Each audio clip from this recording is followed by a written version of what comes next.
மனதின் காரிருளை அகற்ற வல்ல கர்த்தருக்கு துதியும் கனமும் உண்டாகட்டும். இந்த நாள் ஜெபிக்க வேண்டிய வேத வசனம் எபேசியர் 1:19. பிரகாசமுள்ள மனக்கண்களை கொடுக்க வேண்டும் என்று வேண்டிக் கொள்கிறேன். துதிப்பதற்கு யோவான் 12:46. என்னிடத்தில் விசுவாசமாய் இருக்கிற எவனும் இருளில் இராதபடிக்கு நான் உலகத்தில் ஒளியாக வந்தேன். நம்முடைய மனதின் கார் இருளை அகற்ற வல்ல கர்த்தரை நோக்கி நாம் இந்த நாளில் ஜெபிக்கலாம். கர்த்தரே நம்முடைய மனதை பிரகாசிக்க பண்ணுகிற வல்லமையுள்ள தேவனாய் இருக்கிறார். பாவத்தினாலும் ஜென்ம சுபாவத்தினாலும் நம்முடைய மனது இருளடைந்திருக்கிறது.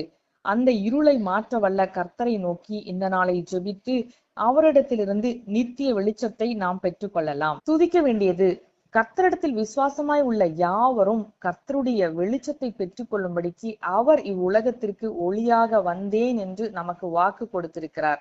ஆகவே நம்முடைய இருளை மாற்ற வல்ல நித்திய வெளிச்சமாகிய தேவனுக்கு என்றென்றைக்கும் துதியும் கனத்தையும் செலுத்தலாம்.